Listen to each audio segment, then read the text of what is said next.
Bienvenido al canal de YouTube de Narraciones Budismo. Preguntas y respuestas a Chogyam Trungpa Rinpoche.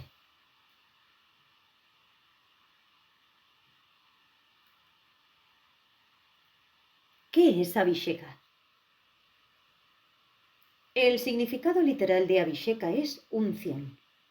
Etimológicamente quiere decir rociar y verter. Viene a significar un emerger a la autenticidad, la confirmación de la existencia de uno como persona real a consecuencia de haber asumido el modo de ser original de uno tal como es.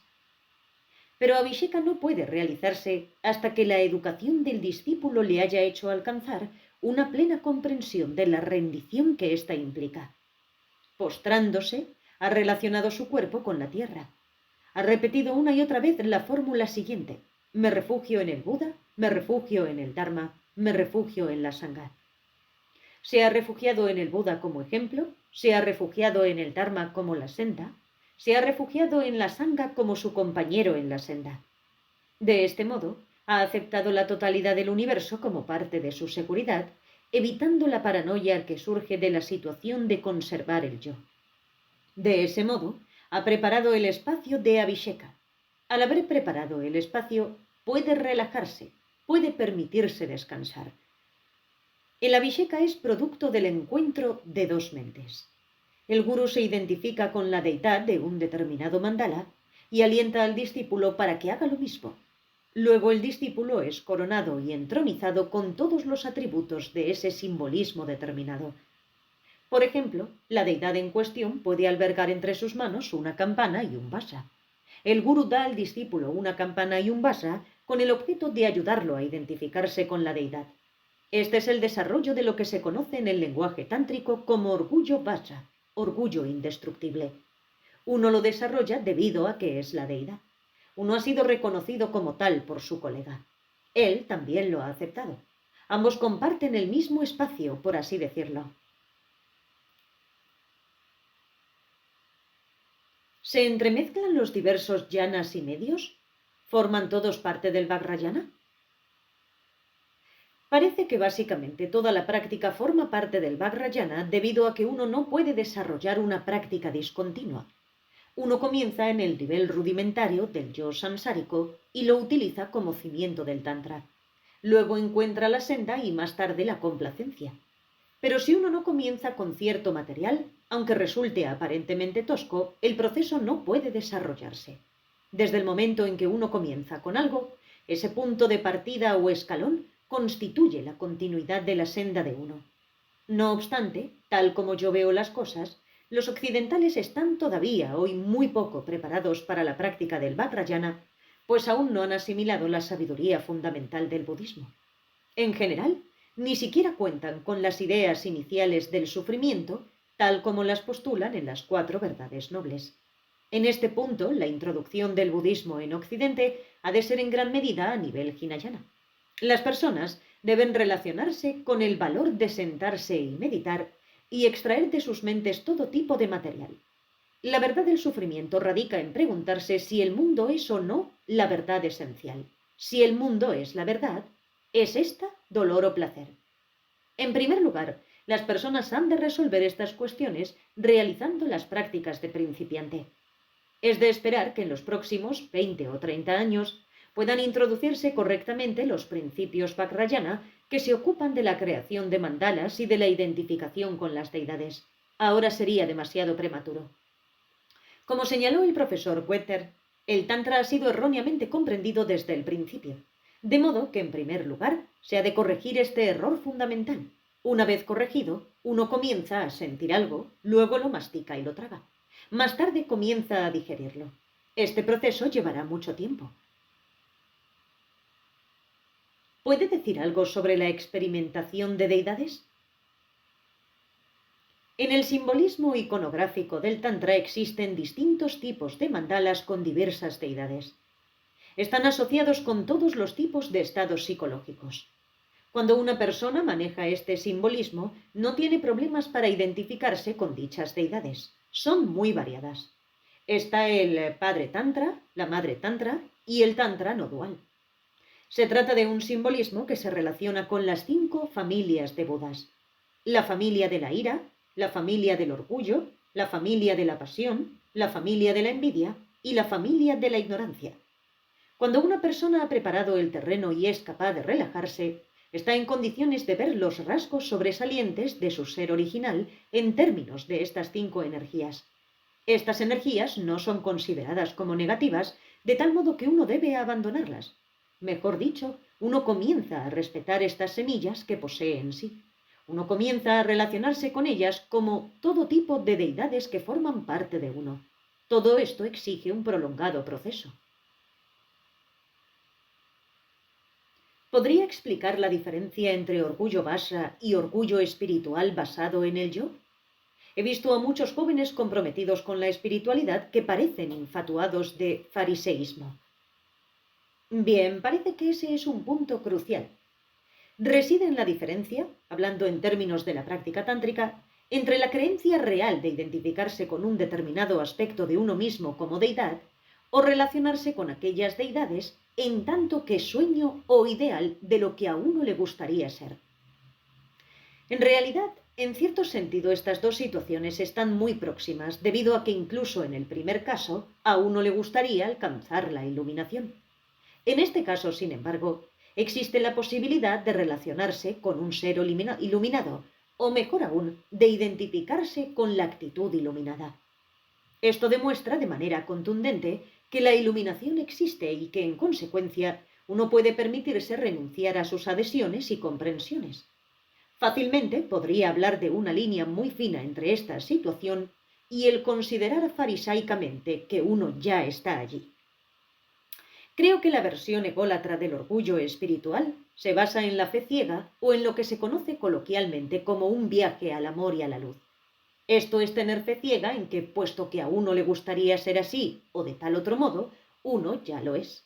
De este modo, uno podría convertirse en Rudra, alcanzar la convicción de Rudra. Por otro lado, el orgullo vajra surge al enfrentarse con la realidad de la propia naturaleza. No se trata de convertirse en lo que uno querría ser, sino en dejar florecer plenamente las propias energías reales. El confuso orgullo ególatra es producto de la indulgencia con que racionalizamos una naturaleza ficticia. Consiste en tratar de convertirse en otra cosa en lugar de estar dispuesto a ser lo que uno es. ¿Puede relacionarnos la tendencia de saltar de una cosa a otra con la sujeción que es característica del ego? Podría decirse que la fijación o sujeción es conciencia de sí mismo, que se relaciona con morar en algo o, en otras palabras, en apoyarse en algo. Es decir, uno teme no estar seguro en su asiento y, en consecuencia, tiene que aferrarse a algo, apoyarse en algo. Es como un pájaro que se posa en un árbol. El viento podría agitar el árbol, de modo que el pájaro tiene que aferrarse. Este proceso de apoyo, este proceso de aferrarse a algo, ocurre en todo momento. En modo alguno está restringido a la acción consciente, sino que también actúa inconscientemente. Si el pájaro se duerme en el árbol, sigue igualmente apoyado y aferrado. Al igual que el pájaro, uno desarrolla este talento extraordinario de ser capaz de aferrarse durante el sueño. El salto se realiza cuando uno busca constantemente algo donde apoyarse o siempre que debe ir al mismo paso que algo con el fin de mantener el apoyo. El salto contiene la misma idea que samsara, dar vueltas persiguiéndose la cola. Con el objeto de asegurarse, con el fin de apoyarse, con el propósito de morar en algo, uno necesita saltar para alcanzarse a sí mismo. Y así, aunque parezca extraño, con respecto al juego del yo, el salto y la fijación parecen ser complementarios. ¿El morar se relaciona con la falta de percepción de la transitoriedad? Sí, podría expresarse así. El budismo enfatiza en gran medida la idea de transitoriedad. Concienciarla significa comprender que la muerte y el nacimiento se suceden constantemente, de modo que en realidad no hay nada fijo. Si uno comienza a comprender esto y no va contra el fluir natural de los acontecimientos, ya no es necesario recrear samsara a cada instante. Samsara, o la mentalidad samsárica, se basa en la solidificación de la existencia, en hacerse permanente, perpetuo. Con este objetivo, y dado que en realidad no hay nada en lo que aferrarse o sentarse, uno debe recrear constantemente el aferramiento, el apoyo, el salto. ¿Cuál es la diferencia entre prajna y jnana? Prajna es decisión. Frecuentemente se la simboliza mediante la espada de Manjushri, que corta la raíz de la dualidad. Es la precisión o agudeza de la inteligencia que interrumpe el fluir samsárico, corta la horta de samsara. Es un proceso que engendra el caos en la circulación suave de mantener el yo o la mente samsárica.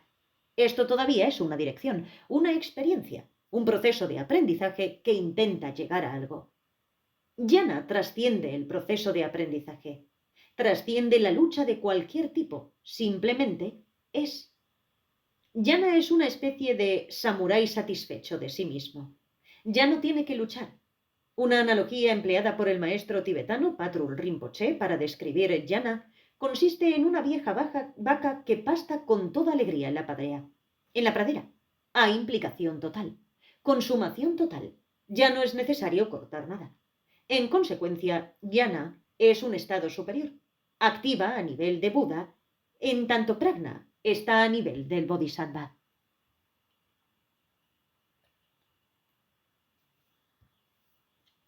Prajna incluye la percepción intuitiva y el conocimiento que surge de la mente racional.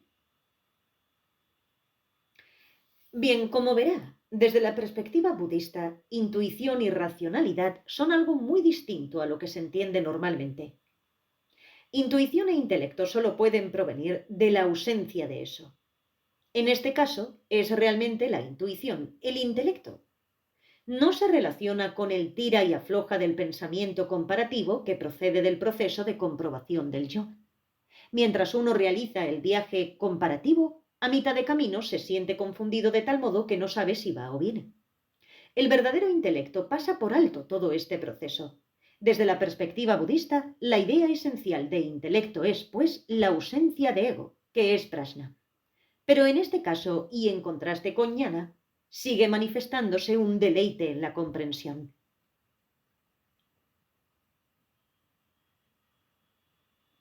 La visualización, puesto que se basa en la experiencia de Shunyata, ¿podría situarse en el nivel Sambhogakaya de enseñanza? La práctica de la visualización actúa a nivel Dharmakaya, dado que hasta que uno no alcanza ese nivel, todavía no ha operado con el juego de los fenómenos. Uno todavía no se ha encontrado con la realidad de los fenómenos tal cual es. Hasta el nivel Shunyata, una está en relación con el mundo fenoménico. Después comienza a ver los colores, temperaturas, texturas dentro de la experiencia Shunyata. Este es el primer reflejo de la posible semilla de la visualización. Sin este desarrollo desde los cimientos, la práctica de la visualización podría llevarnos a utilizar el pasado y el futuro, las fantasías y los recuerdos de las formas y colores. Las cualidades románticas y los aspectos deseables de las deidades podrían centrarse hasta el punto de perder contacto con nuestro ser original.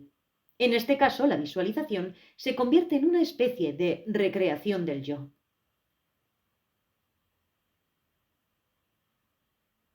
¿Es bueno practicar la meditación mientras se escucha hablar a alguien, sea usted u otra persona? ¿Es una contradicción meditar mientras se escucha? ¿Cómo debemos escuchar? La literatura tradicional describe tres tipos de oyentes. En el primer caso, la mente de uno está tan lejos que ya no queda lugar para lo que se dice. Uno solo está ahí físicamente. Se dice que este tipo se asemeja a un jarro boca abajo. En el segundo caso, la mente de uno se relaciona algo con lo que se dice, pero básicamente sigue desviándose. La analogía consiste en un jarro con un agujero en el fondo. Cualquier cosa que uno vierta se cuela por abajo. En el tercer caso, la mente del oyente contiene agresión, celos, todo tipo de destrucción. Uno experimenta sentimientos confusos con respecto a lo que se dice y no puede comprenderlo realmente. El jarro no está boca abajo ni tiene un agujero en el fondo, sino que no ha sido correctamente limpiado. Contiene veneno. La recomendación general para escuchar consiste en tratar de comunicarse con la inteligencia del orador. Uno se relaciona con la situación como si del encuentro de dos mentes se tratara. Uno no necesita específicamente tener presentes estos requisitos, ya que si no, la meditación se convertiría en una ocupación extra. Pero el orador puede convertirse en técnica de meditación y ocupar su lugar. Identificarse, por ejemplo, con la respiración en la meditación en posición de sentado. La voz del orador formaría parte del proceso de identificación, de modo que uno se acercaría a ella como a modo de identificarse con lo que el orador dice.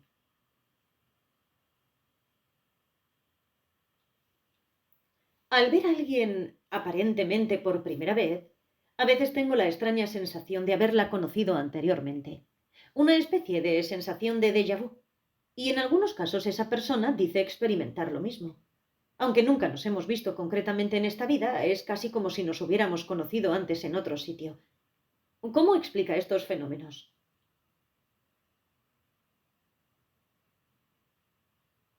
Yo diría que tienen lugar incidentes sucesivos y que cada incidente del proceso tiene una relación con el pasado. El proceso simplemente se desarrolla así. Parece bastante sencillo. ¿Acaso uno tiene alguna especie de resaca del pasado? ¿Algún preconcepto y eso es lo que le lleva a pensar que ha visto antes a esa persona? Uno lo hace en cualquier caso. Irradias algún tipo de energía que te permite relacionarte con las situaciones tal como son. Sin eso no estaríamos aquí. Pero no parece existir ningún problema en ello. Esa energía de estar aquí del modo en que estamos aquí ahora es algo que debemos aceptar. La realización parcial de esto podría inyectar cierta inspiración, pero no exime a uno de tener que pasar por su situación. Parece muy misterioso. Si uno ve la situación en su totalidad, de algún modo ese misterio se diluye. Parece misterioso porque no percibimos todas las sutilezas de las cosas tal como son. Si uno acepta la situación, deja de ser un misterio. Pregunta. De algún modo, uno deja de ver a otras personas como personas totalmente distintas, separadas de uno mismo. Por momentos casi parece uno mismo contemplándose a sí mismo, casi, pero no totalmente. Respuesta. En ese momento parece existir una contradicción directa. Una de las personas como separadas las ve como tal, pero al mismo tiempo también las ve como parte de su naturaleza innata. De algún modo, la verdad de la situación no reside en la lógica, sino en las mismas percepciones. Si se trata de un acontecimiento real que va directamente contra la lógica, no tiene nada de malo. ¿Puede dar un ejemplo de cosas que van contra la lógica? Nunca he encontrado ninguno. Hay todo tipo de ejemplos así. Uno intenta ser una persona ideal, intenta alcanzar el karma ideal, ser bueno con todos, etc. Súbitamente recibe un tremendo castigo. Este tipo de cosas suceden constantemente. Es uno de los problemas que el cristianismo no resolvió. Los míos son buenos cristianos. ¿Cómo es que fueron asesinados en la guerra? ¿Cómo encaja esto en la ley divina de la justicia? Yo no diría que se trata de una cuestión de lógica. La lógica no revela nada en torno a lo que debiera suceder en el mundo, no tiene nada que ver con ello. La lógica proviene de las expectativas. Si me caigo, debo lastimarse. Creemos que debemos sentir dolor, porque si nos caemos, esperamos hacernos daño. Hemos creado unos modelos mentales que aplicamos en todo momento. Hemos sido condicionados por nuestras culturas, nuestras tradiciones, lo que sea. Esto es malo, lo otro es bueno. Si uno se considera bueno, entonces, según esta lógica, uno se considera bueno sin lugar a dudas. A uno deben ocurrirle todo tipo de cosas buenas, pero ocurre que no existe una doctrina fija sobre nada. Ningún tipo de historia ejemplar de lo que debiera ser. Ningún manual ni diccionario acerca de lo que debiera existir en el universo. Las cosas no suceden de acuerdo con nuestras expectativas conceptualizadas. Este es el motivo por el cual nos apresuramos a dictar reglas para todo tipo de cosas. Así, si uno tiene un accidente, eso podría ser bueno, podría indicar algo, además del desastre. ¿Quiere decir que si sufrimos en nuestras vidas, esto puede ser bueno debido a que nos ofrece la oportunidad de aceptar el desafío y trascenderlo? ¿Que podría servirnos en términos de renacimiento? No, quiero decir que las cosas siempre son para bien. Pueden ser eternamente aterrorizantes. Uno podría estar eternamente condenado. Puesto que uno sufre en esta vida, esto podría hacer que también sufriera en la siguiente. Y la cuestión no está particularmente determinada por la bondad. Por la bondad pueden ocurrir todo tipo de cosas.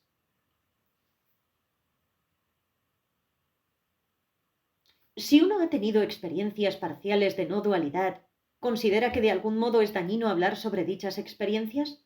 ¿Cree que etiquetarlas puede ser destructivo? No creo que sea especialmente destructivo o malsano, aunque podría retrasar de algún modo el proceso de desarrollo, dado que ofrece a uno algo para distraerse. Hace que uno intente conservar todos los extremos y zonas de sus experiencias. Hace que uno intente ir al mismo paso que el análisis que hace de la situación. Sin ser venenoso, se trata de un proceso de retraso. En cierto sentido, lo insensibiliza a uno para relacionarse directamente con las experiencias reales. Uno no se relaciona directamente debido a que usa una armadura completa. Entonces uno actúa de acuerdo con el equilibrio de comodidad inherente a la armadura completa. De acuerdo con mi armadura, esta experiencia tiene que ser de este o aquel modo. ¿Cómo se quita uno la armadura? No es exactamente cuestión de quitársela. Se trata de ver la posibilidad de desnudez, de ver que uno puede relacionarse desnudamente con las cosas. De este modo, en algún momento, el relleno que uno lleva alrededor del cuerpo se torna superfluo. No se trata tanto de renunciar a la máscara, sino de que la máscara comience a renunciar a uno debido a que ya no cumple ninguna función. Ese impulso por explicar de algún modo una función del ego, ¿no es acaso un deseo de consolidar la situación? ¿Establecer dónde estoy ahora en lugar de continuar y experimentar? ¿A qué se debe? ¿Por qué ocurre? Esencialmente es porque uno se relaciona con algún punto de referencia. Mientras uno reconozca algún punto de referencia de cara a un análisis comparativo, indudablemente se sentirá incómodo, ya que se sentirá demasiado lejos o no lo suficientemente cerca de aquel. Parece que muchos de los problemas en el trato con otras personas son de carácter emocional.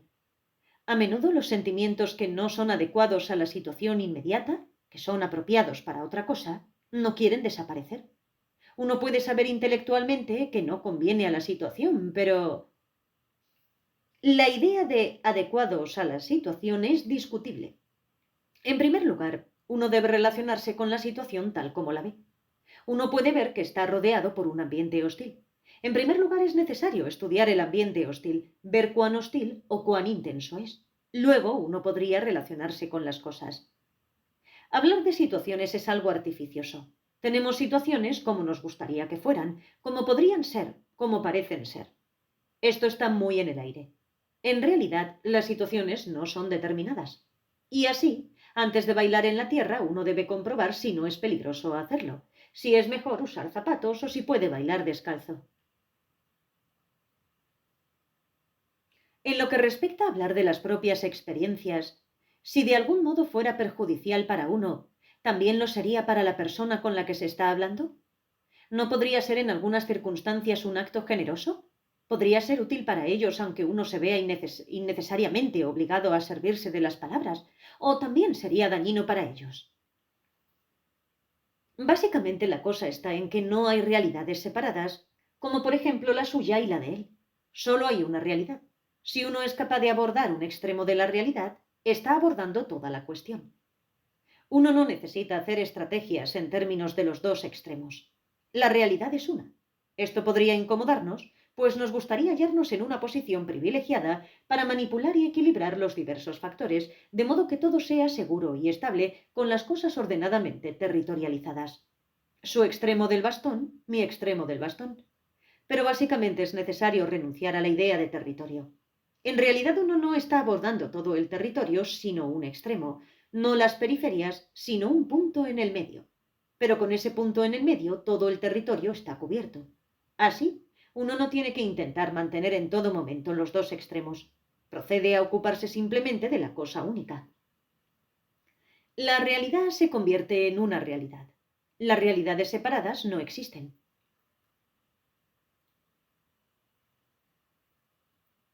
¿Qué puede decirnos sobre el desarrollo del mandala en la situación vital? En realidad esto es lo que hemos estado discutiendo hasta ahora. Las complejidades de las situaciones vitales no son realmente tan complicadas como solemos creer. Las complejidades y confusiones tienen su raíz en algún lado, cuentan con un factor unificador. Las situaciones no podrían ocurrir sin un medio, sin espacio. Las situaciones ocurren debido a que en el ambiente hay oxígeno fértil, por así decirlo, que hace que sucedan cosas. Este es el factor unificador, la raíz del mandala.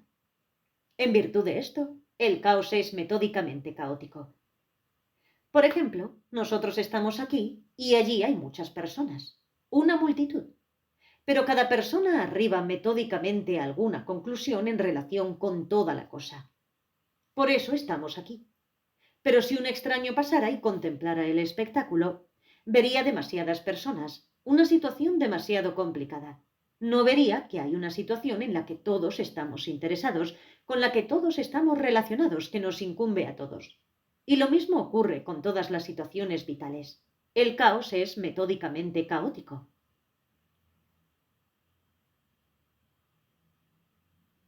¿Quiere decir que se trata de distintas perspectivas? Cada persona tiene un motivo distinto para estar aquí. Si alguien nos contemplara desde afuera, nos vería sentados aquí y quizá no sabría por qué. Y luego, quiero decir que estamos tratando de unirnos a través de la confusión. ¿A mayor confusión, mayor unidad? Eso es lo que afirman los tántricos. ¿Quiere decir que cuanta mayor confusión, más difícil resulta imponer un sistema a la realidad? Como verá, el caos posee un orden en virtud del cual el caos ya no es realmente caos. Pero cuando no hay caos ni confusión, hay lujo y comodidad. Comodidad y lujo lo introducen a uno todavía más en el samsara, debido a que se encuentra en posición de crear más tipos de posibilidades lujosas, ya sea psicológica, filosófica o físicamente. Uno puede estirar las piernas e inventar más artilugios para divertirse. Pero aunque parezca extraño desde un punto de vista, contemplando su química, crear más situaciones lujosas se suma a la situación de caos. Es decir, finalmente todas estas conclusiones lujosas vuelven a uno y uno comienza a cuestionarlas. Y después de todo no es feliz. Lo que nos lleva a comprender que, en definitiva, esta incomodidad tiene su orden. ¿Es a esto a lo que se refiere cuando habla de operar con la negatividad? Exactamente. La tradición tántrica habla de transmutación, convertir el plomo en oro. Cuando uno medita, ¿se supone que avanza tanto como puede o que debe rememorar sus experiencias pasadas? Avanzar parece más interesante. La química de la experiencia, la ley cósmica o como quiera llamarla, tiene su propio equilibrio natural. Uno avanza, sueña extensamente, pero seguir y seguir soñando carece de mensaje. Esto se debe a que uno no logró palpar la realidad del sueño, la realidad del avance. La cuestión estriba en que avanzando, uno no puede alcanzar ningún tipo de punto infinito, a menos que experimentemos el espacio de la Tierra que alberga los hechos terrenales, reales y sólidos. Y así, la química básica de la experiencia nos hace retroceder totalmente, nos hace caer de nuevo. La experiencia de Buda es un ejemplo de ello. Después de haber estudiado durante mucho tiempo con maestros místicos, llegó a la conclusión de que no hay salida. Comenzó a trabajar su propio camino a la inversa, es decir, hacia adentro, y descubrió que hay una entrada. La iluminación es más una entrada que una salida. No me refiero a sugerir que se cultive un sentido de lo interior, sino que me refiero a la relación con el aspecto sólido y terrenal de la experiencia de uno.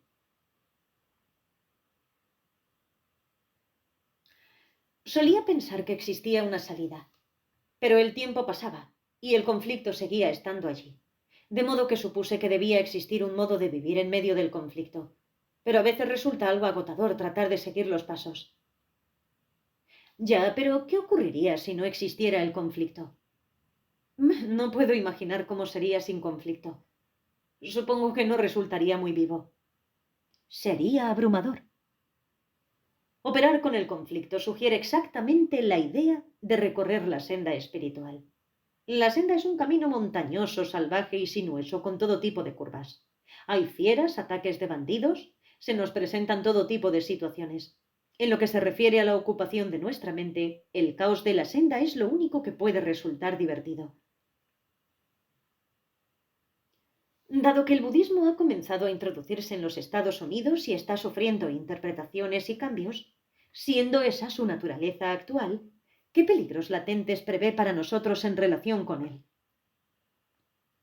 Existe el peligro de que las personas puedan relacionarse con sus diversos aspectos en lugar de hacerlo con sus propias experiencias de la senda. Los comentarios e interpretaciones suelen verse acompañados de ficciones de todo tipo. Existe el terrible peligro de que las personas se relacionen con las opiniones en torno a la senda en lugar de hacerlo con la senda en sí. Esto se debe a que en Occidente las enseñanzas no se extienden como algo real.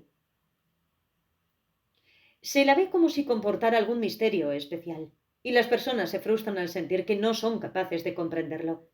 Esta frustración se vuelve en todas las direcciones buscando interpretaciones.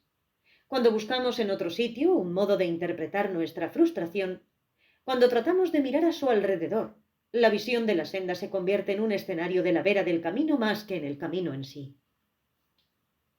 En la tradición budista, la senda no ha sido considerada como un estudio sociológico o arqueológico de ningún tipo, sino que más bien expresaba el retrato psicológico de uno, la geografía psicológica de uno. Si uno se acerca a la senda de este modo, puede extraer su propia inspiración, incluido también el estímulo del propio background cultural. Empero, esto no significa que uno deba mezclarse en complejas interpretaciones relacionando nuestra psicología con nuestra formación cultural. Sería otra desviación. Uno debe mantenerse en lo recto y lo estrecho en la senda. Al hacerlo, uno puede interpretar, dado que en este punto la enseñanza ya no es un idioma extranjero, es un retrato psicológico muy conocido de uno mismo. Todo el proceso se torna muy obvio, muy directo, muy natural, muy vivo y muy evidente.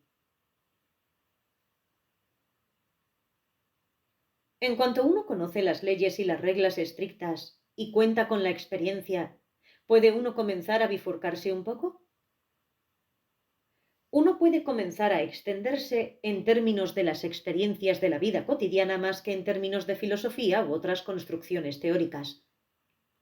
La filosofía o las extrapolaciones teóricas de cualquier tipo no tienen ninguna relación personal con uno mismo. Hacerlo en estos términos no es más que recoger fantasías más amplias. ¿Qué puede decirnos sobre la pereza? La pereza es una piedra sumamente valiosa. La pereza no es perezosa, sino que es extraordinariamente inteligente. Puede crear todo tipo de disculpas. Busca por todos los medios manipular la situación general, la situación familiar, emocional, invoca la salud, el presupuesto de uno, recorre todo tipo de recodos simplemente para justificarse. Al mismo tiempo nos invade un profundo sentimiento de autodecepción. La aplicación de la lógica de la pereza actúa constantemente en la mente de uno. Uno tiene constantemente una conversación con uno mismo. Conversación entre nuestro ser último y el sentimiento de pereza, armando la lógica que hace que las cosas parezcan completas, sencillas y suaves. Pero en uno mismo existe la certeza inconfundible de que esta lógica es en realidad un engaño de uno mismo. Este conocimiento subyace a la superficie, evidenciando conocimiento que subyace a la superficie, evidenciando que nos estamos autoengañando. Esta culpa o incomodidad puede emplearse como trampolín para superar la pereza. Si uno está dispuesto a hacerlo, solo necesita el reconocimiento del engaño de sí mismo. Este se convierte en un escabel con suma facilidad.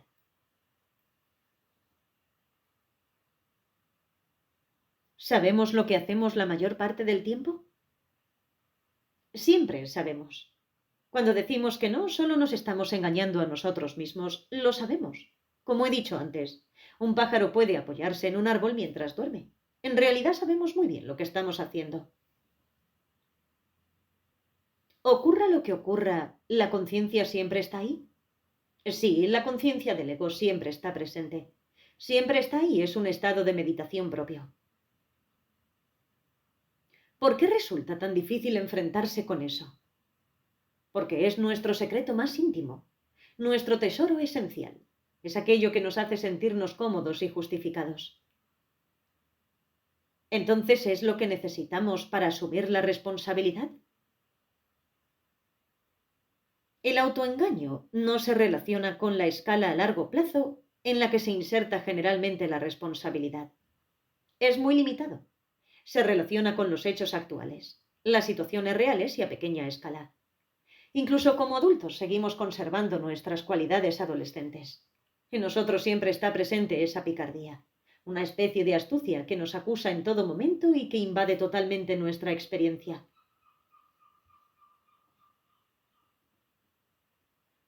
¿Puede resultar beneficioso tratar de relajarse durante la meditación? Desde la perspectiva budista, la meditación no intenta promocionar la relajación en sí. La relajación en este sentido, ni ninguna condición placentera. La meditación intenta ser provocativa. Uno se sienta y deja que las cosas lo recorran. Tensión, pasión o agresión. Que surjan todo tipo de cosas. La meditación budista no es el tipo de ejercicio mental que nos conduce a un estado de relajación. Se trata de una actividad totalmente distinta que no conlleva ninguna finalidad determinada ni la exigencia inmediata de lograr algo. En último extremo, se refiere a estar abierto o dispuesto.